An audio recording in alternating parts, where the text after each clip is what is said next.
All right. Now we're recording. Now we're getting started. Good morning, everybody. My name is Amy Gamber. I'm your Commercial Services Manager here at TAR. Welcome to our monthly webinar of September, which is creating the perfect presentation package with RPR Commercial. I have some administrative items to go over with you. The webinar is an hour long and has been approved for CE credit if you are watching it from a monitored location, which means someone has to sign you in and out and then send your paperwork here to us at TAR so that we can get you CE credit through TREC. If you have any technical issues with Zoom, please don't call us here at TAR. We don't have the technical capabilities to fix that. I will give you the number for the Zoom help, which is 888-799-9666 extension 2.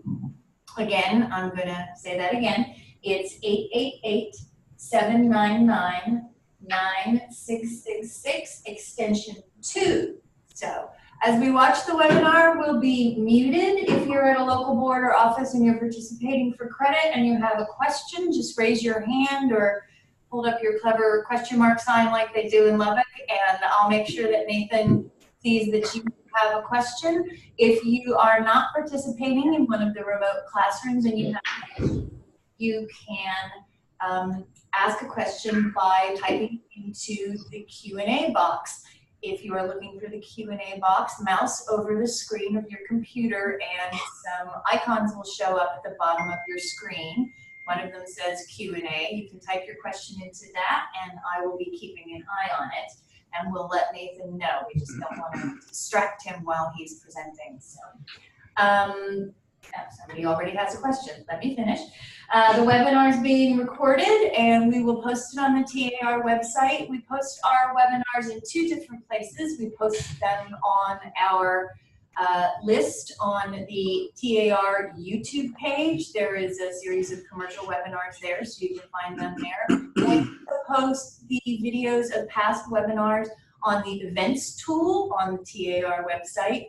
If you go to events and you look for past webinars under commercial, you'll be able to click and watch the video and look at the slides for the old webinars on the website.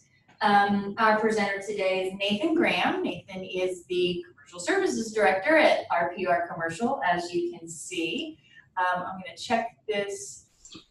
Okay, all right, so it's just someone checking in, and I'm going to mute everybody but Nathan. And I'm going to turn myself off. All righty. Well, I do appreciate everybody joining me this morning. What we're going to do today is kind of walk through the RPR commercial platform with a little bit of a scenario in mind. So what I thought we would kind of look at is utilizing the site selection tools, finding a good area for maybe just a small kind of multifamily type of investment property. And then we'll walk through the investment analysis tool that's in RPR, and we will do an investment analysis so you can add that to your presentation package. And then we'll wrap it all up with kind of a trade area analysis so that you can reconfirm some of the important demographic, economic information that your client is kind of looking for or needs to be around. So that's the plan for today. To get started, though, I just want to kind of give you all a little bit of a brief overview of the entire platform so you kind of have an understanding as to what all you have access to with your realtor benefit. Feel free, if y'all want to, you can jot down my email address. It's just nathang@narrpr.com. Always love hearing feedback from folks, good news, bad news, whatever it might be. This truly is a platform that is guided and built around realtor feedback. So the more information y'all are able to provide me, the better this is going to be and more useful it's going to be for you. All right. So in general, RPR, a lot of y'all are probably aware that we are a subsidiary corporation of the National Association of Realtors. Really what that means is we are owned by NAR. We are funded by the realtor dues that you all pay. So while this is not a free platform, it is a no cost added benefit of realtor membership. So once you become a realtor member, you don't have to pay anything to get access to the residential stuff, to the commercial stuff, to the investment analysis piece. the broker tools, all that stuff. As a realtor, all of this information is included at no extra cost. From a technology standpoint, really our mission is to just come up with and create the most comprehensive property-centric database that's available in the country. So that's our ultimate goal, and you'll kind of see how we're putting that together. But what we want this tool to be able to do for you is to help save you all a little bit of cost. Maybe you can stop paying for certain other data tools or technology platforms, maybe to save you a little bit of time, to help bring some new data and information, maybe consolidate some stuff so you don't have to click through 10 different websites and collect all the data. But ultimately, we just want to help you all close a couple more deals, make you a little bit more money, and provide, a benefit for your realtor and NAR memberships. So what we really are doing with RPR is just consolidating data. A lot of the information that y'all are going to see in here, you could go to the U.S. Census report and pull a zip code search and understand, the median age, for instance, of the people in a specific area. You could go to your local DOT, and if it's not hidden too terribly where y'all are, you could probably find some traffic counts. You have the MLS and CIEs. But what we really do is we consolidate all of that, readily available information into one spot. And then we also bring in some, more expensive information like Esri's Tapestry Segments, business points of entrance, and that kind of stuff to really round out the platform and take it to that next level for you. So just kind of think of us as a giant data sponge and kind of your go-to spot for researching and analyzing the properties and the communities around those commercial spaces that your clients are looking for. Kind of mentioned Esri just a second ago. If you're not familiar with who Esri is or what they do, Esri is also a big data consolidator. They're kind of the backbone of RPR Commercial. They are used by Fortune 500 companies. They're used by universities, local economic development councils to really understand the communities and the people within those communities, so that they are bringing development projects that fit their needs and will help the community strive. So this information, I don't know if any CCIMers are in the room or if you have heard of Site to Do Business, but the same data that powers Site to Do Business is what powers RPR Commercial. So keep that in mind. And the big thing with this is Esri, in addition to the kind of U.S. government surveys and information, they also create what are called Tapestry Segments. And those segments are kind of like consumer profiles. So if you want to be around, 20-somethings that make this amount of money and prefer to go shopping at organic food stores or something like that, they have, over the last 30 years, kind of perfected this method of grouping like-minded folks together and kind of naming them and contributing their attributes together in a way that you can really understand beyond, there's a population density of this and there's a traffic count of this. You can really understand what the people are wanting and needing in that community. So we'll take a look at that here in just a bit as well. We also map tons of information. So you can see over here on the left, we have an example of our traffic counts. The one thing that does differentiate us a little bit from a lot of traffic counts is we not only have the last actual counts or historical counts down here, but our partnership with Calibrate, they actually will do projections for us as well. So if there hasn't been a count in a while, or there's been some major roadway condition changes that have affected some of these side streets, you'll kind of see those take into effect. But if there hasn't been a big change, big population growth or something like that, they'll typically remain the same as the historical ones. But it gives you a nice little kind of more of an apples to apples comparison versus trying to look at one count from 2006 and another one from 2015. So that's neat. We also have over here an example of our business points of interest, or our POIs. This is kind of a look at the amenities around a property as well as maybe the competition as well. So if you're looking at a manufacturing facility, and you need to be about, around warehousing or anodizers, you can kind of flip these on, see what's around there. Or if you're looking at a multifamily property, you want to be able to highlight restaurants and shopping and all that kind of stuff. You can go there and take a look at what companies are kind of there as well. Next up, we do have a couple of tools in there to help you kind of with your site selection process. We're going to actually focus a lot of time on this one here in just a second, but this is our attribute-based tool where you can plug in certain characteristics of a consumer or a economic conditions that you want to be around and find the areas that you should be focusing your efforts on looking for properties. Again, this tool is nationwide. All the data that we've been talking about actually is all nationwide access.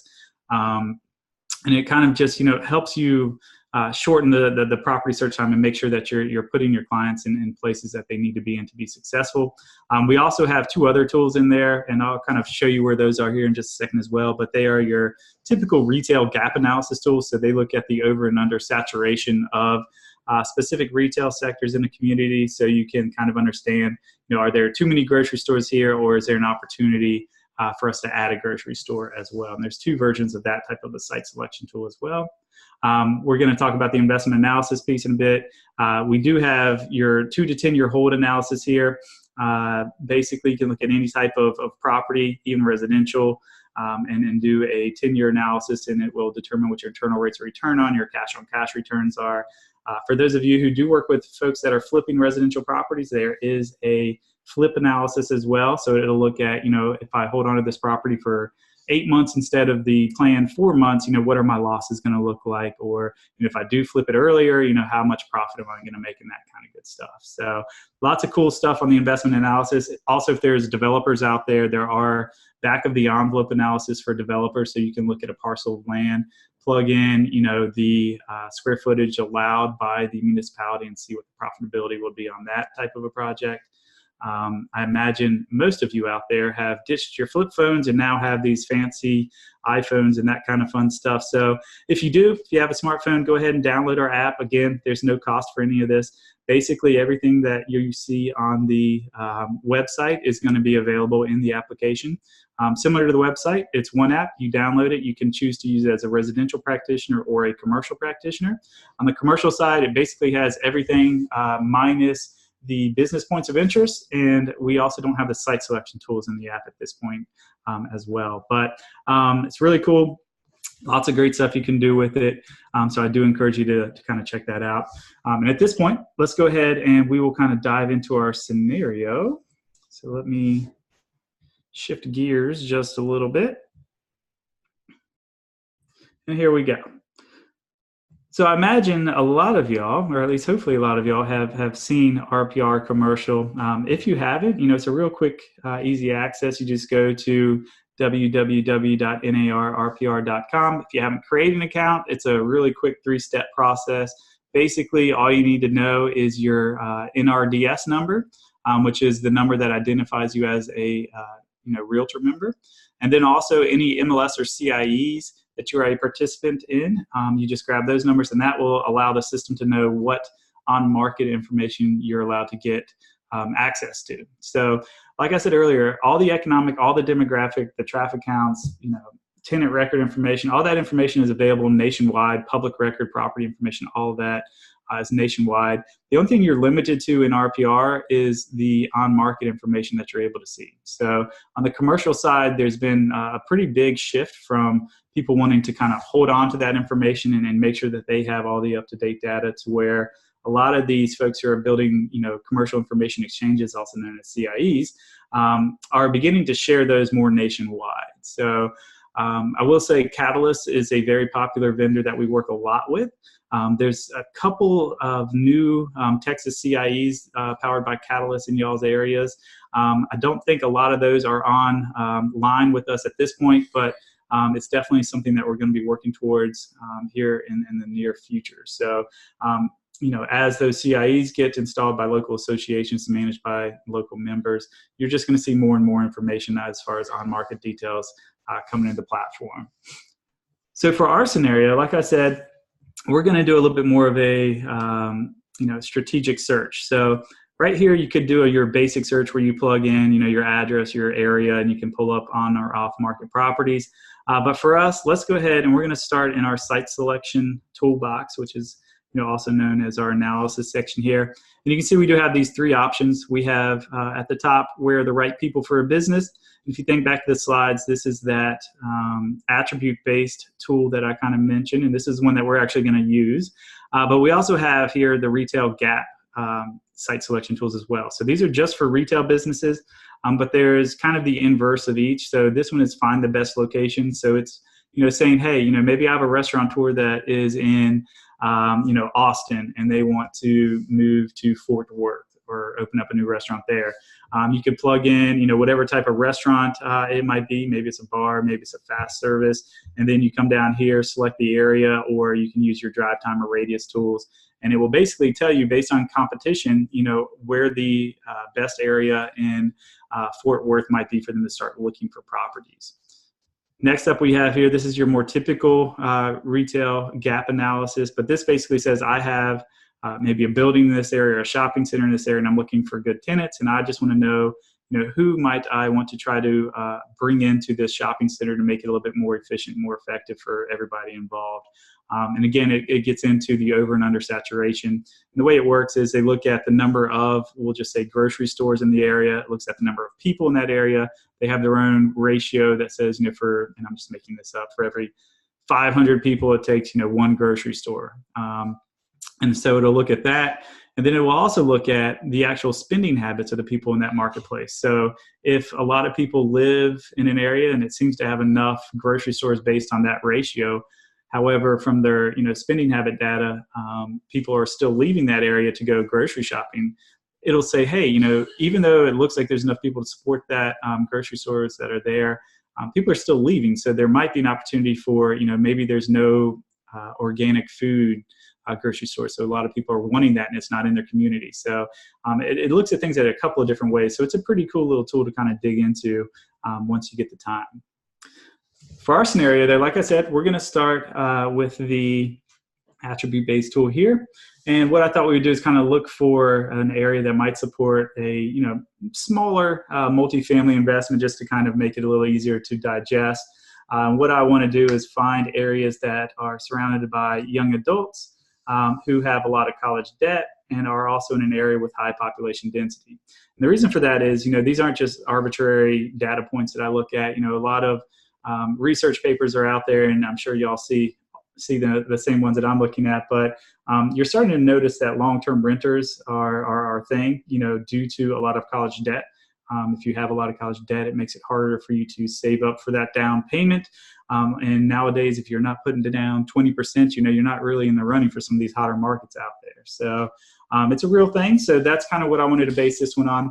You can also use this tool for other, types of commercial space. So I don't want you to think of this as a limited tool by any means. You could look for restaurant patrons, that have certain income levels and like eating steak and that kind of fun stuff. Or another great example of this tool use is if you look for senior care facilities, you can target, older senior markets, areas that have high percentages of home ownership and that kind of stuff as well. So this is definitely one of those tools you just want to kind of play around with. And I'll show you here in a second where we can look at. So let's say that we're looking at San Antonio market. And again, you can use this anywhere in the country. So it's not limited based on where you have access to on-market properties. So next up, what we can do, you can see you can choose up to 5 different attributes. So what I'm going to do is go through the list. So you have who they are, what they do, where they live, what they buy, how they behave, and then facts and stats. So I can choose 5 of these various categories. We're going to start off with who they are. And the first thing I want to do is find some of those younger folks that are kind of maybe just starting off. We can come down here to age. And we can see there's a lot of different categories here. We could do 20s and 30s if we wanted to. But if you scroll down, you'll notice there is a category called early adulthood. And what this is, this goes ahead and combines those 2 categories up top. So as long as I'm comfortable with people between the ages of 20 and 39, it's nice to go ahead and combine those into one category. That way I still have 4 more attributes that I can use. And if you are ever curious where this information comes from, if you hover those little question marks, you can see this is originally from the US Census, and we get it rolled up from Esri, and this gets updated to us every year. So next up, we can come down here, add more information. And like I said, the other part of this factor that I really wanted to focus in on was, again, who they are. And I want to see people that have a lot of student debt. So we could also look at income, if that was an important factor, or net worth. But we're going to come down to personal finance and other debt. And you can see here we have student loans, non-student loans, we have credit cards, and we have student loans. If you click that little plus sign, that'll drop down into some more subcategories. So for this one, I'm just going to do student loan debt. And again, you can kind of see where this is coming from. So this one's coming from the consumer expenditure data set from the US Gov. And then down here, we're going to add one more. And this one, we're just going to look at facts and stats. And we're going to plug in typical population stat of population density.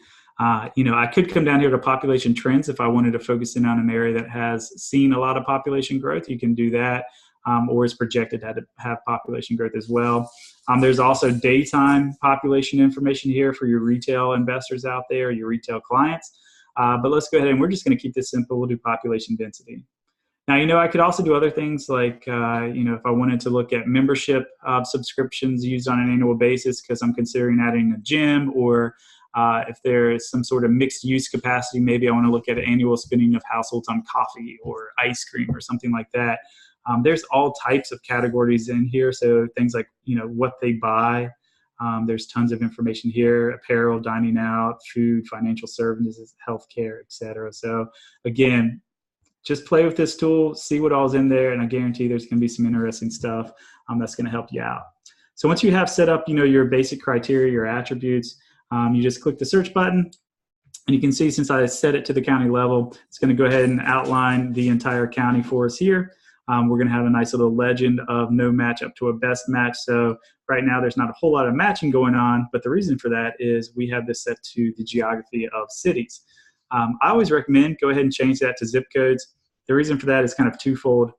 First of all, not every part of a county has a geographical boundary within it of a city. So that's number one, which means you're going to be missing out on some of these outside non-incorporated geographies. The other part is if you break down the city, you can start to see a little bit more clustering, and you can actually start to understand where pockets of the people you want to be around actually are. So that's those two. And then if you click on any one of these, you can kind of see here some basic details will pop up. I could do a listing search at this point in time if this is the only zip code I wanted to focus in on. You can also come down here and you can actually examine each of these zip codes and do what I call a benchmarking report. So you can compare one zip code's information and data to another zip code and just kind of see for yourself where they stack up and how they stack up. You can also use this tool to sort information and data. So you can see what the most important one is and kind of zero in on those factors. And, in general, this is kind of the starting point for our presentation package. We want to be able to tell our client, how we ended up searching for properties in a specific area. So I'm going to go ahead and create this as a report. Nathan? Yes, ma'am. Someone asking, where does the listing data come from? Oh, yeah. So listing data comes through our partnerships with the local MLSs and the local commercial information exchanges. And also we do have a few relationships with kind of your brands out there. So some brands have their listings populating. And then we also have relationships with, non-realtor, backed listing platforms. So a good example of that would be totalcommercial.com.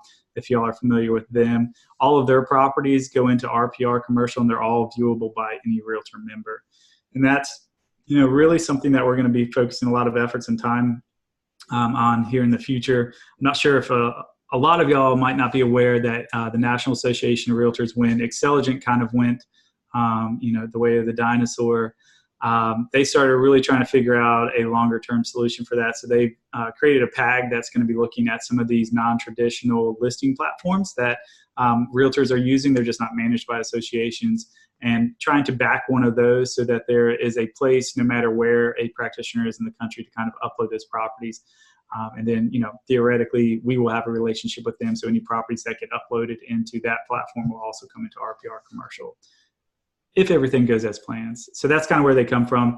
And with the MLSs and the CIEs, they do get to choose who sees their properties. So, some MLSs will allow any realtor to see their properties. Some say, only our subscribers can. Some say, these 5 people we're really close with, and we'll all just share information amongst us in a little pocket. So that's kind of how all of that works. All right. So back to the trade area analysis report. So this is that section here. Go ahead and uncheck the custom page. Actually, let me go ahead and delete that. It'll come into play later on. Sorry for the spoiler there. But now you can see there's only 3 basic elements here. If you've ran, the residential reports, some of those reports can get, 80 pages long. A lot of the commercial ones are a little bit more concise. We do have some of the NAR research reports. So if you are looking for some, additional economic indicators and that kind of thing. You can definitely run those and then attach them to any of the reports that you want. Next up, you just click on Run Report, though. It's usually a pretty short wait. However, I went ahead and generated this for y'all. So now you can see what this looks like. So I will say at this point in time, if you don't like our RPR logo, and you are the broker of your office, or you know who the broker is, hopefully, you can always go to them and suggest that they take a look at the broker tools within RPR, and I'd be happy to kind of talk about that at the end of the course here. But just be aware that you can change this so that your broker logo does appear on not only the reports, but also the entire platform and even on the splash page of the mobile app. So yeah, keep that in mind. But for our report here, you can see this is the area that we are looking for. And then you come down here, and here is the total analysis. So you can kind of see the zip codes and the designations of the best fits. Here is the complete opportunity, I guess you could say, for this entire county. So you get the overall numbers and the average student loan debt and population densities, which is a nice reference point for looking at the specific zip codes here as well.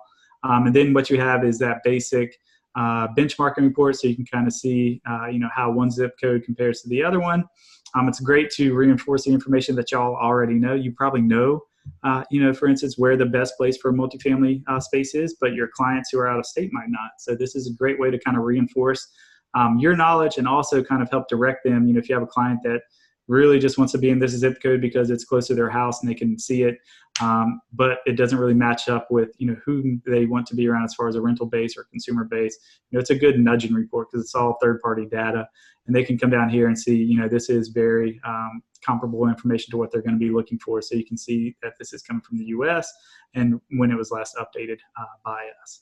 So for me, this is a great start to your presentation, talking about how you ended up looking for properties in a specific area. Back to, that doorbell just means the report has been generated. So if we go back into our scenario here, we can actually go back to our analysis results. And what we're going to do now is, now that we've identified these as the top 3 areas for us to start looking at, you can select multiple zip codes, and you'll notice that these little buttons pop up. So we could do a listing search, which would just allow us to pull up on-market properties for sale or for lease in these very specific zip codes. Or what I like to do is go to this search all properties. And what this will allow us to do is, not only are we going to see those on-market properties based on the memberships and the settings that they have established, but it will also bring up any public record information that we have for properties as well. We have, just over, I believe it's over 36 million commercial properties across the country that you have data and detail on. So you can see here, for sale, pretty obvious. Off-market properties, we always try to show you if this is just from public records, or you can kind of see down here, this is an off-market property and it sold in 2005. And it was actually listed through a CIE in that time period as well. So we do a pretty good job of kind of pointing that out. What else is good about this is you can use this system to look at recently sold properties as well. So you can kind of come in here and see, as long as they disclose the, sales price, which I know can be a little tricky in some of the areas of Texas, then you'll be able to see those details as well for you. So what I want to do now, we have over 2,800 properties available. It's a little much to kind of dig through. What I'm going to go ahead and do, though, is kind of update these criteria. So I'm going to start with my property type. Personally, I always recommend leaving that commercial kind of checked, because a lot of times, let's see if a lot of times you'll see properties, maybe this is a office space, but they just called it a commercial space because that's the only thing the MLS had as an option. You can see this looks like maybe a restaurant type of space, but it's just listed as commercial. So a lot of times that commercial property type is kind of your safety net for listing input on the MLSs and CIEs even. So just leave that checked, and that way you don't miss out on properties. And then you can also come down here and click on, for us, multifamily is probably a good one. We could also, limit this by number of units if we wanted to. I would only continue to limit this or add more criteria if my initial search on property typesetting didn't reveal what I wanted, or there's too much. Because as you limit things, not everybody puts in the actual number of units and that kind of stuff. So you don't want to accidentally remove a property that you might have been interested in just because, the agent forgot to say that there are 5 units in there or something like that. All right, so you can also come down here and we could, And do, oh, yes. sorry to interrupt. No worries. Someone is asking, it says on analysis results screen, I only have a select all, clear all, and get trade area analysis report. He says you clicked on another button on the same line that I don't see. Huh. Where were your analysis results? Yeah, so let me go back then. So from this screen? I think so. So what I did is I selected the 3 zip code areas that I wanted to do my search in. Okay. And then these buttons pop up. And so with these buttons, you can do a search in all 3 of these zip codes for, available properties. Or what I did was I did a search for all properties. Uh-huh. And then that'll bring you can see here the search results for those 3 zip codes. And then you can kind of see where we just kind of were, I guess you could say. Okay. Is that? Our questioner just typed yes. So Great success. I like it. Cool. All right. So. Sorry. No. It says I put in Bell County and zip codes as you did, and I don't see the other 3 buttons.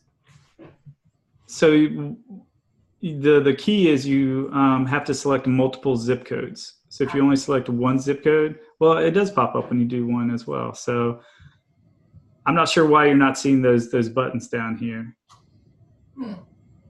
That might be something that I can work with whomever that is later today afterwards, and we can take a look via screen sharing and all that fun stuff and see if there's something technological. A lot of times, making sure that you have your browser up to date can help a lot. Sometimes if you have an outdated browser, not all the functions work. So, that's just a general kind of tip. Same thing with your, operating system on your cell phones. If you are ever having problems with apps not working and that kind of stuff, how they should, you want to make sure that everything's up to date, because we have to kind of create code that matches the newest and latest technologies. And at some point in time, we can't maintain all the different browser, from way back in the day. So that might be the issue right there, but I'll be happy to. He would reach out to you later, so. Okay, perfect. Sorry all right, so. Okay, yeah, let me get back to kind of where we were here. So we have commercial and we have multifamily. Let's go ahead, and I was going to set this up so you can see, you can, show as many results at one point in time as you might want. You can also set these up. One trick that I like to point out is if you do recently updated, a lot of the available properties will kind of bubble up to the top.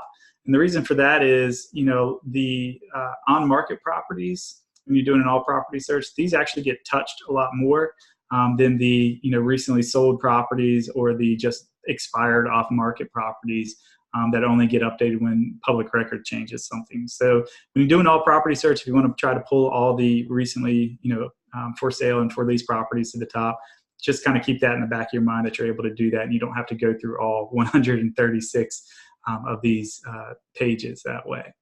So now it's just like doing any other, kind of property search. So we could, if we wanted to, actually, this is a new feature. If you want to print this page, so if you wanted to show them, here are all the different properties that I was kind of, looking at when I was doing your search. You got some recently sold, you got some for sales and stuff. That might be an interesting thing to include if you think your client would be interested in that. Again, that's just up here, print this page, and it'll print out all these results for you.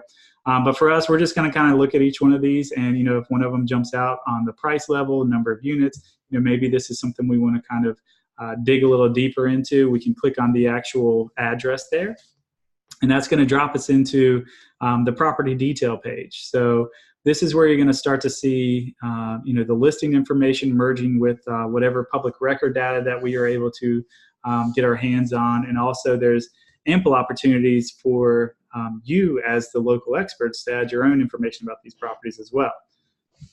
So just kind of going through this, you can see we have listing price, all the basic detailed descriptions are up here on the left-hand side. Nice little days in RPR, so you can kind of see maybe they're willing to negotiate if it's been hanging out for a while. Basic details from the listing agent come across. Obviously, you can see that all the pictures that the listing agent has uploaded are going to show up. But if this was an off-market property, you would still have, you know, a nice little street view that you can actually walk down the streets with in Google Maps and kind of take a look at the area, you know, see what's around it, if there's new developments and that kind of fun stuff. But we also have a nice little overhead view. So if you wanted to kind of zoom out and see how close to some of the main thoroughfares you are, or, you know, maybe this is a nice community college that you wanted to try to be around or something like that. Just a lot of ways to visualize the space, even if there isn't all the photos that the agent kind of, you know, wanted to upload. And since this is a property-centric database, had this property been listed multiple times, you would actually have the ability to look at historic photos and also look at the actual historical listing information as well. So that's one of the great things of our platform. If, you know, we basically will hold on to as much information about these properties as we are, you know, licensed to. Now down here, you can start to see there's these two buttons. What these allow you to do is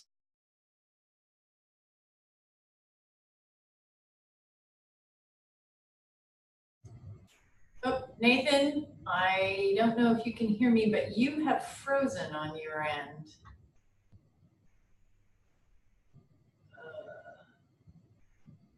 Oh dear.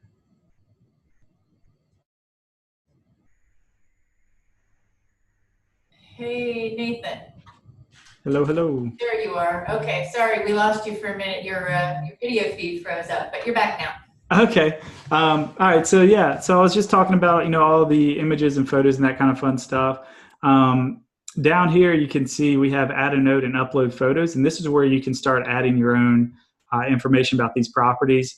You know, with the mobile app, you can actually pull out your app, or, you know, if you have a tablet and you wanted to, you know, as you're walking through the property, take some notes about what your client likes or what they don't like, or, you know, just basic amenities. You can actually do that from the mobile device, or once you get back here, you can add your notes, you know, from your desktop. So, you know, maybe great location, all 12 units will need renovations to get market rents. Currently rented at 100%, but all leases end in next 6 months. Whatever you might want to put in there, you know, you can talk about parking spaces, ample, whatever it is, you know, maybe there's, you know, water heaters that need to be replaced, or, you know, individual power units you want to add to it. You can add that, and now anytime you come back to this property, that note's going to be on there. You can delete it, you can edit it, you can also choose whether or not you want to include it on the reports.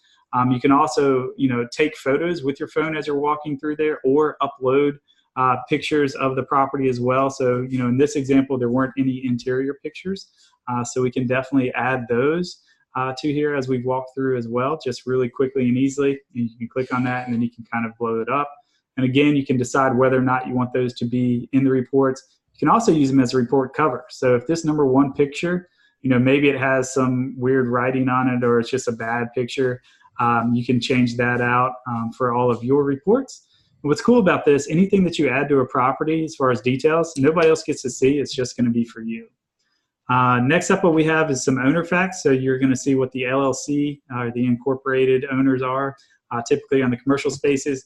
But then you can just go to, you know, the Texas site and look up the LLCs to see who the board members are if you want to do some farming that way, which is not a bad idea. If this was a retail space, you know, likely there would be some tenant data for you. But you can always add your own tenant information. You can edit the tenant information that we do have. And then continuing down the theme, you can see here's all the public facts for this property. Here's all the listing facts for this property. And then again, you can come through here and you can, you know, say what is correct. You can also, you know, use this opportunity to clarify what the discrepancies are between public and listing facts. You can see here, looks like there's a couple extra buildings included on this one. So if you wanted to, you know, clarify that there is 8,000 square feet versus this 4,000, that's probably not a bad idea. You can also add your own rows. So if we wanted to come in here and type in parking spaces, you can do that. So let's say there's, I don't know, 20 of them. Click the save button. Another cool thing, which, you know, for this space really isn't as important, but we could type in like traffic counts, and then you can come up to the bigger map here, and we can zoom out And like I showed you earlier, we do have all these traffic counts available for you. And so these little triangles that pop up, those are going to be the traffic count. So the first one you see up here at the top is that projection. And then you can see down here, this is the last actual count as well. So not much has changed here, it looks like. But it's just kind of a nice way to add some really quick details without having to do a whole lot of browsing from system to system. So now we can come down here and say 5,177 average per day, and hit the save button. So now all this information will be available for you whenever you come back, and nobody else will see this. So if you all went to this property right now, you wouldn't see the changes that I just added. Now, as we continue on down, you can see things like price change history, listing details, structural information. We always try to show you exactly where this information is coming from. Public information, zoning details are down here for you, flood zone information. We have financial information, legal descriptions. We have started working on our plat map availability. So if there was a plat map available via PDF, you'd see a red download link. We have the tax information, which will come in play here in just a bit when we do our investment analysis. And then we have the deed records down here as well. So pretty great description of the property. Before we run the property report, though, I want to show y'all how you can create your investment analysis. So every property in RPR, residential, commercial land, from the mobile phone, actually, you can run an investment analysis just by clicking on that link. There's tons of specific, investment training. We have our long-term hold analysis. We have our multifamily unit mix summary, which is what we're about to do, residential flip, and then our land development training as well. If you want to check that out, just go to view training. And then we want to continue on to the Evaluate platform. This is a third party. It's integrated within us. You don't have to pay anything extra to access this. It's just part of the system at this point in time. But you start off, you come through here, you select what type of property it is. And so we're going to do a multifamily analysis. And basically what we're doing is any of these little blue fields here, we're just inputting information about this property. You can do multiple scenarios. So you can see this is maybe our base scenario. But since we're going to be looking at renovating this, maybe we wanted to create a scenario where renovations go crazy and it gets really long. And we can kind of see what the downside risk is of some of these opportunities. But then we're just going to come through here and walk through. So we know the square footage is a little bit different. Let me go ahead and pull that. Actually, I kind of prepared a kind of a very basic analysis for us to kind of work off of. So we know that the public records was off. So I'm going to go ahead and grab that 8,632 square feet and hit the enter button. Purchase price is fine. Trailing 12-month gross potential rent and trailing 12-month operating expenses and reserves. So this is last year's rents and last year's reserves. The other thing to keep in mind, and I'm sure most of y'all are aware of this, these numbers are reoccurring things. So rent's pretty obvious, but you could also potentially add in, if you have laundry services or something like that, that you can count on, you can include that. Expenses, things like taxes, things like insurance, lawn care, maintenance, all that kind of stuff is in there.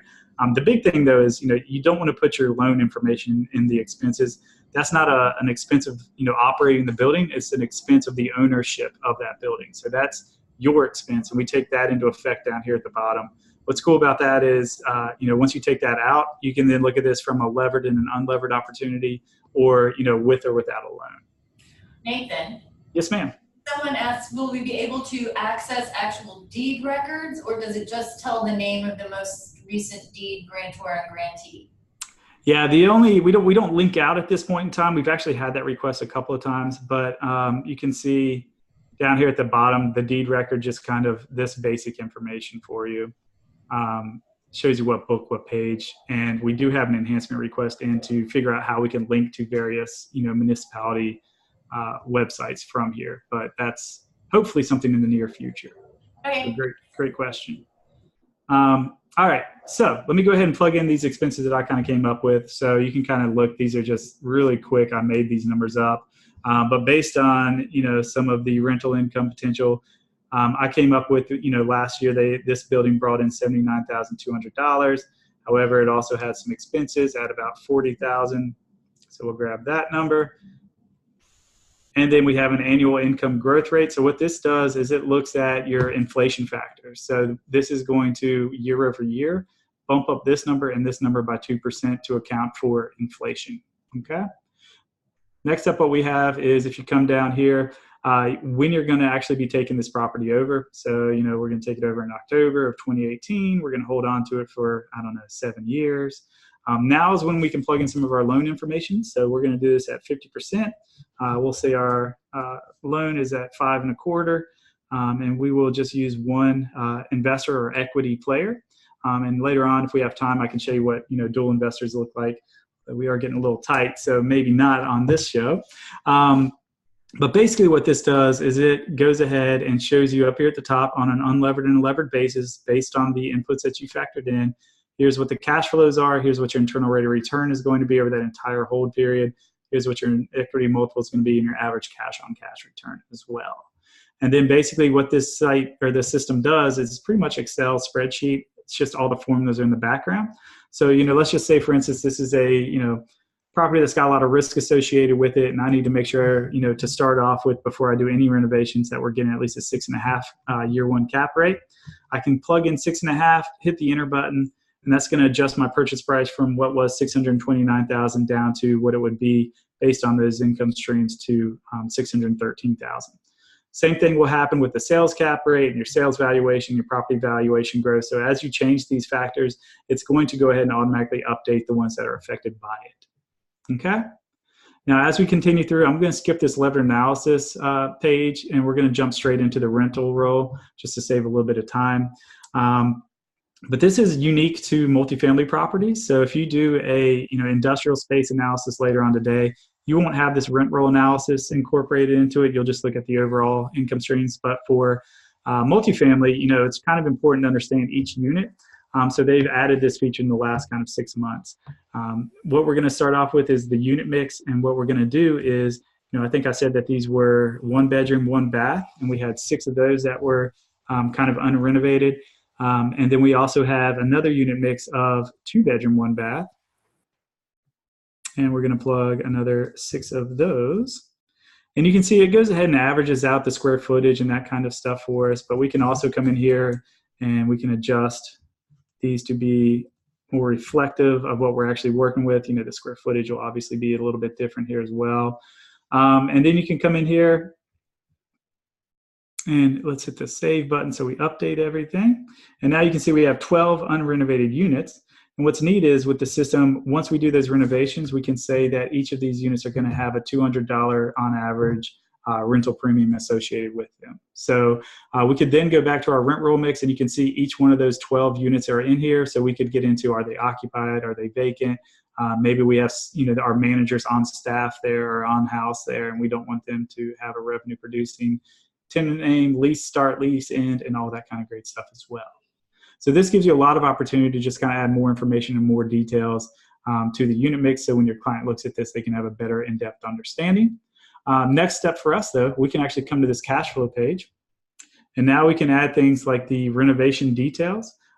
We can also plug in other growth rates and considerations. So, if every time a lease comes up, we're going to try to plug in a 3% bump in lease for the new tenant. We can plug that factor in there.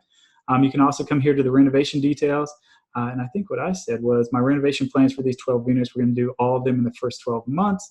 We're going to have that $200 per month increase post-renovation, 2 months of renovation, 1 month to remarket, and the budget per unit is $20,000. So now we can factor in all of that. Come in here, 12-month renovation period. Takes us 2 months to renovate each unit. We'll give ourselves a month to remarket it, and it'll cost us $20,000 for each of those units. And then we could also come down here, maybe we're going to save on some repairs and maintenance later on once they're all renovated, so we can plug in that type of a factor. And if you're ever curious about what any of these things are asking for, you'll notice all these have little eyes, and they give you a description of not only what the information is, but how to come up with it as well. So they did a pretty good job of trying to walk people through this. There's a lot of fear and a lot of information that you might be kind of curious about. You can break down your other income streams. So if you want to plug in the laundry here, you can add that at that point. You can also break apart, the overall expenses. So I think we said there was 10,000 there. You just want to make sure if you add 10,000 that you take away 10,000 as well, so that you're not just kind of adding that up. So now we're still back at a total operating expense of $40,920, but now you can see we've pulled that apart. And what's cool is it'll show you what percentage of EGI this is for each of your line items. So there might be operating efficiencies that you can add that will help save you on some of your costs as well. And then last step for the renovations, at least, we go to the monthly view, and we can then plug in these little units to be taken offline. I'll just do them all at one time to save a little bit of time. So in month 3, everybody's going to get kicked out. They're going to renovate all the units, and you can see here is the renovation lost, or the vacancy lost due to having those down. And then down here, you'll also see repairs and maintenance that are going to be improved. But here is the total unit renovation cost for each of those months as well. And then we can come back to the annual view, and this is a little bit more of a standard thing. So now we can see here's the vacancy loss for year 1. Here is the rental premium after we put those back on market, and you can see that kind of jumps up and then stabilizes. Here's your effective rental incomes, repairs and maintenance. There's our renovation savings, so you can kind of see how that works. Miscellaneous expenses. There's a unit renovation cost for that first year, and so on and so forth. So basically what this does is it gives you a nice little annual cash flow statement that you can then kind of mess around with and change some of your assumptions and really kind of dial in this assumption or this investment. Yes, ma'am. Before we leave this, could you go back? Someone asks, they said they got lost. How did you get to this particular screen? So when you're done with this section, will you take us through it one more time before we move on? Oh yeah, definitely. Yeah, so here's our cash flow screen. Next little tab here is our purchase and sale tab. This just kind of adds the last little bits and details here. So if we wanted to, again, to adjust the cap rate, we can do that. We can add things like transfer taxes, recording fees, disposition costs and fees at the end of this whole investment opportunity, and so on and so forth. And then the last little thing that we can manipulate here is the source of funds. So we can, add in details about the loan. Is it an interest-only period? How long is it going to be amortizing? Any fees associated with that. We have a couple of rule of thumbs here, your loan-to-value test and your debt service coverage ratio test. And then the last thing, which is unique, again, to the multifamily thing, because, renovations add value, we do give you the opportunity to take out a permanent loan on this. So the first loan that we looked at is the purchase loan. However, if you do a bunch of renovations, usually you can go back to the bank and get a better deal because you can have better cash flows and all that kind of good stuff. So you can do it a permanent loan, and you can kind of see how this works. It'll basically add what benefits you get from refinancing to the overall investment. But you can also just exclude it if you don't want to include that, and you can really easily just take that out. And then the last thing here, the equity players, if we want to have multiple investors, you can actually pull that in. And then there's a nice little slider up here. So, this is a 40-60% investment. You can rename everybody that's involved. And then you can actually put in what are called hurdle rates. So if I'm the sponsor of this, managing the property, and I hit an 8% or above, I'll get a little bit of a bonus in my actual returns overall. And the last thing, of course, you want to export this or share this. I always recommend just sharing it as a hyperlink. So I can grab this link and then I can email it out. Or you can export this into a PDF. And I'll show you what that looks like here in just a bit as well. So that was kind of a really quick overview. I know we're getting close to that 5-minute time, and actually have 2 more reports to show you. So we might have to run a little bit over. But to get to that property analysis investment, this little indicator here is how you jump into that. And so it'll just take you, once you click on continue, open it back up. Here's a question. When you share that link to the report, you use the hyperlink, someone asks if they expire. Oh, no, the link does not expire, and that's actually a good point. So what it'll do, though, is it creates a complete duplicate of what I just did. So my client can then open up a guest account, evaluate, and see my product. and they can change the renovation timelines, the expenses, et cetera, and it won't affect what I did. So they can go in there and manipulate how they see fit, and then you can get back together and say, here's what I came up with, here's what you came up, we're probably somewhere in the middle. Do we want to go forward or not? That's cool. And if we go over a little, it's fine, Nathan. Okay, cool. I appreciate the extra time. All right, so we've ran the investment analysis. We've added all our property details. We're probably ready to put together the report on the property that we found. So we just come to create a report. And of course, it's going to be our default commercial property report. Again, you can plug in all types of information here that you are interested in. You can also uncheck stuff. So, if you don't want to have all the historical photos, you don't have to have them included. What's interesting is we're actually going to be including traffic counts here in the next release. So you'll start to see those in our reports and a couple of options for that as well. So look forward to that little detail. Now, I know I kind of spoiled this earlier, but I always like to point out that over here on the right, it's kind of hidden away, but this is a really cool feature. It's a really simple thing, but it allows you to add custom PDFs. So for instance, for us, if we wanted to add the investment analysis that I just ran, as long as you are attaching a unlocked PDF, you can add that to your proper report or any report. A lot of folks will add the investment analysis to the end, and then they'll come in here and they'll grab, maybe it's a description of, their company or themselves, or talking about their marketing approach that they think would be most effective, or whatever it might be. You can then see up here under custom pages where that's going to be and what it's going to look like. Again, just make sure it's an unlocked custom PDF, and then you just run the report like you normally would. And this is what it's going to look like. So there's our number one pick.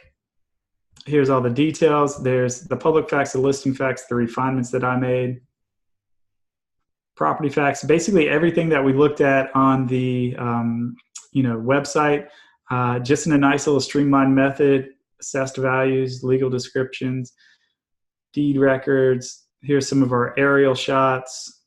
Here's all the pictures the listing agent brought in. Here's some of the pictures I added. Here's the little note that I added. And at the very end here, you have the investment analysis. So I like to show this because you can print out the investment analysis, but if you're doing a 10-year hold, this font gets pretty small. So you can also export these into Excel spreadsheets if you want to, and then print them out, in legal size paper. Or, I always just suggest, hey, might as well just send that report via the link to your client, and they can kind of see everything that you looked at. If that's the type of client that you're working with, some clients want as few details as possible. So, but that's how the property reports work. And the last thing that I want to show you, just to kind of bring this back full circle, the reason that we ended up on this property is because we had certain attributes that we wanted to be around. So what I want to do now is show my client the complete makeup of this community. So we can use any of these map tools that we want. Typically folks are using this drive time tool or this radius distance tool. Personally, I always like the drive time. So I'll come in here and you could set this up by car, by a specific hour of the day if you wanted to, day of the week. And then you come down here and talk about the length of the journey. So if I think my rental base in this scenario is about, within a 10-minute drive of this area, you can see Google Maps will go ahead and generate a nice little purple blob, for lack of a better term. And that is the 10-minute drive of that area. And you'll notice if you change this to like 12 p.m., this blob will actually shift a little bit based on drive time. So it's kind of a cool little feature. You can rename this, or you can just click on OK. And what this is going to do for us is create a custom trade area report based on the drive time that we have established. And it's going to allow us to then kind of dig into all of the economic demographic, best business reports, and so forth that we might be interested in. So you just come here, click on Run Report, and this is what you're going to see. So you'll see here, this is the 10-minute drive time. These little squares and shapes and that kind of stuff, those are actually the census block groups that the drive time touched. So the way to understand this is any census block group that the drive time area touches is going to roll up, and that's how we sum up the total economic information demographic details. To start off with, you can see the Esri Tapestry segment. So this is how you provide some more ancillary information to your typical economic and demographic data. So you can see the top 5 segments here at the top, And then you can see, are these people, living in single family homes? Are they in multi-unit rentals? For us, knowing that there's a lot of multi-unit rental space available is kind of an interesting factor for us. Are they married? Are they single? A lot of single people typically rent because, they haven't really settled down yet. So that's another interesting factor. Medium home values, home ownership percentages. Again, you can kind of see here, this is an area where home ownership rates are kind of low. And then it also shows you an average monthly rent for these specific segments. So that's kind of a key factor here. These might differ based on the types of people and the types of rental properties you're working with, education levels, finance, what do they like to do, go to rock concerts, prefer to cook and eat at home, eat organic foods, just little details that will help set your client apart and help them market this property and be more successful. And then we get into even more details about these segments so you can see who they are with a nice description that they've built up over time. Neighborhood profiles, social economic traits, market profile. And again, you're looking at data, so we try to be as transparent as possible. You can see what the data source is when we last updated it. So we do that for all 5 of these segments. And then we get into your more typical economic and demographic data provided by your government surveys and that kind of fun stuff. So we have total population from 2017. We also have the U.S. Census projected details in here as well. So here's our 10-mile drive time compared to the county, compared to the state, compared to the country. Here's our pop density for these areas. So it looks like there's going to be a little bit of growth projected in there, population change. And if you think all the way back to the beginning, having a high population density was a key factor for us. So you can see here that we are meeting that expectation. And you can also see that the population has grown quite a bit, maybe not as much as the entire county, but still pretty substantial compared to the state and to the country as a whole. Here's our daytime population details. Here's our household size information. Here's our age details. So again, another key factor was we want to be around 20s and 30-year-olds. And you can see those are the 2 top categories for us. So that's another key indicator that we can check off. Here's our married to unmarried. Here's our household income level. So maybe we can use this to kind of at least, come up with an average rent just by looking at the 20% rule or something like that, 30% rule maybe nowadays. Here's your per capita incomes, your average disposable incomes, unemployment details, employment count by industry, education comparisons. Here's our commute comparisons. And again, there might be information here you don't want to include. So for multifamily, I might not care what the commute is. I might not care what the education levels are. Who knows? But you can definitely customize these as you kind of see fit. Here's our home value comparisons. And then we wrap this all up with the best retail business, which is our retail gap analysis. So, for us, we're not really looking at any retail under here, but, maybe we are looking at a mixed use property and we just want to get some ideas about competitive wise, what might be a good tenant or what might be a good sector to try to bring you into that opportunity. And then lastly, because I forgot to take it off, there's that added on PDF of the investment analysis there. But obviously that's not as good a place for it as the property detail page. So just to wrap it all up, here's our presentation. So we have the trade area analysis where we figured out where we wanted to look for properties based on the high level attributes that we wanted to be around. We did our property search. And now you can see here is the property that we identified in that marketplace. We ran the investment analysis to make sure that we're going to make some money on it. And then just to kind of help us with marketing, the availability, the renovation details we might want to kind of key in on and understand the renters that'll be hopefully filling in our space. We ran this trade area report so that our client can understand the makeup of the community. So I apologize for taking 5 minutes a day. Y'all didn't allocate me, but hopefully you found all this to be pretty useful, and definitely feel free to reach out to me if you have questions later on. Just nathang@narrpr.com. Be happy to help you out. And if there's any final questions, be happy to answer those as well. There are. All right. Asking for your contact info again. Can you put that back up on your screen? Thank you. Someone asked, can this be used for tenant search for office leasing? Sure. I mean, basically the attribute-based tool, as long as you have or know the type of people that you want to be around, you can definitely do that. So, a lot of times, shared space has become a interesting trend to follow. And so I've learned from some people that they like to be around, people in a certain age group, people with a certain education level, and people that work in a certain industry. So you can definitely plug those factors in and it'll show you where those people are living. I wonder, how do people know if their MLS or their CIE is feeding into y'all's stuff? So it's pretty easy, actually. When you go to create your account and you put in your MLS or CIE ID, it will tell you. So if it's a green little dot beside it, that means we're all connected. If it's a little yellow light, that means that we are working on bringing that data into the system. And if it's a red light, it means we haven't had the communication with those people yet. Reach out to them or reach out to us and tell them that you want your information in that platform. Okay, so if somebody has a new CIE in the state of Texas. Mm-hmm. And there's a lot of them for sure. Yeah. I mean, we try to reach out to, the associations and the board of directors that, make that decision on our own. But sometimes it helps to have the actual agents and stuff, say, hey, I really want our information in there. Can we go ahead and start working on that?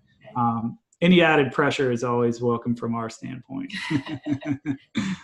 I have a question, and this might be just because I am not actually a commercial real estate agent, but when you talk about those attributes that you were talking about, things like, college debt and amount of this, that, and the other, some of those things are pretty self-explanatory, like age and income, and some of them seem a little more arcane. How do you know which things to look for or what those things mean? What does it, how does a person, is this just something that you know through experience, or, what's by figuring out which attributes you want to use? So a lot of it is just through experience. I'm just trying to show, but we also do have these little helpers over here. So it does explain it a little bit more. So income per capita, for instance, it'll tell you average income of a person. So we try to explain it a little bit if it is kind of complex or what it's actually measuring. The other thing, you can always, let me delete this. The other thing you can do is you can actually call our customer support. And, they're available 24/7, 365, and they will, if they don't know what that is, they'll do a little research and get back to you. But it's a mix of, kind of knowing the industry and the sector that you're in, and then also the little helpers here, as well as, we do offer support on providing that information. You can always email me as well if you're really desperate or need a really quick response. All right. Question in Lubbock. I see the floating question mark in Lubbock. Go ahead, guys. You had mentioned earlier about the broker tools. Yes, ma'am. Can you touch on that as far as where to input our logo? Yeah, so we have another website. I hate calling it a blog because it seems like it's from the 90s, but it's blog.narrpr.com. And this is kind of our public facing site. So if you ever want to grab, articles or that kind of stuff, or just take a look at what we're up to, there's all types of information there. If you come to the industry segments and come to broker owners, this is where you can start looking at the broker tool set. So I'll be honest with you, there's a lot of great stuff. If you're, in an office that also does residential, there's some really great tools built around the residential side. On the commercial side, though, really the only main benefit is getting your logo up there, which is still really important in my mind, being in the marketing world. But all you have to do is you can look at the broker tool set to find some more information, but then you can just click on this enroll section, and it'll ask you for, your name, your contact information. And then when you hit this submit button, it'll allow you to download a Excel spreadsheet. And basically what it asks for is, a couple of details about your office, who all's in your office, because what we want to do is go ahead and brand every realtor that is tied to your office with your logo, so that when they run reports, it looks like, it's coming from a tool that y'all developed. So pretty quick and easy process, though, once we get the names and the logos and that stuff uploaded. And when you were assembling reports, you were able to attach documents from your own folders. Does that, you can attach pretty much anything to it? Yes, ma'am. Yeah, as long as it's a what's called an unlocked PDF. So as long as there's no password security settings built into the PDF, which, you know, unless you add that or unless you downloaded it from somebody else, there wouldn't be. But yeah, just come to Manage Custom Pages and, you know, find the one that you want to add and say where you want to put it. Very cool. Yeah, yeah. Do we have any other questions from our audience? That's a gobsmacking amount of information. That is not an uncommon response after one of these. A lot of glazed eyes and fear and hope, I think, is typically what I see. It's fascinating. There's so much information there. I now want to go in and learn all about my neighborhood. Yeah, exactly. Oh, that does remind me, if y'all are working in the residential world, keep in mind fair housing practices when you're looking at the commercial data sets, and don't use those with your residential clients. Well, hopefully y'all invite me back one of these days. I had a good time doing this morning, and yeah, let me know if there's any questions, hopes, dreams that I can help out with.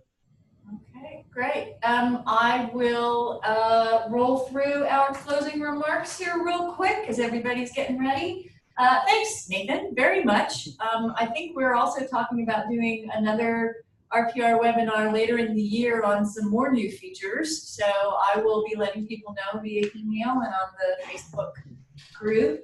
Our next webinar is on October 16th. And this presentation is going to be about data centers. It doesn't have a title yet. Our final webinar this year will be on November 20th, and it's going to be on commercial insurance and what to watch out for regarding commercial insurance during a transaction. Just a reminder, several people have asked, we will be posting this webinar on the TAR website and on the list for commercial videos on the TAR YouTube page, Texas Realtors YouTube page. You can find out stuff if you join our Facebook group. If you are a realtor, all you have to do is ask and I will let you in, and I'm trying to post as much information about commercial education and activities as I can on the Facebook group. We're trying to create a statewide calendar there, so please let me know what's going on in your area and so we can get it there on our calendar. I think that is about it. Nathan, thanks once again. This was really interesting. Thanks everybody for showing up, and we will see you next month. Take care, everyone. Bye-bye. Bye.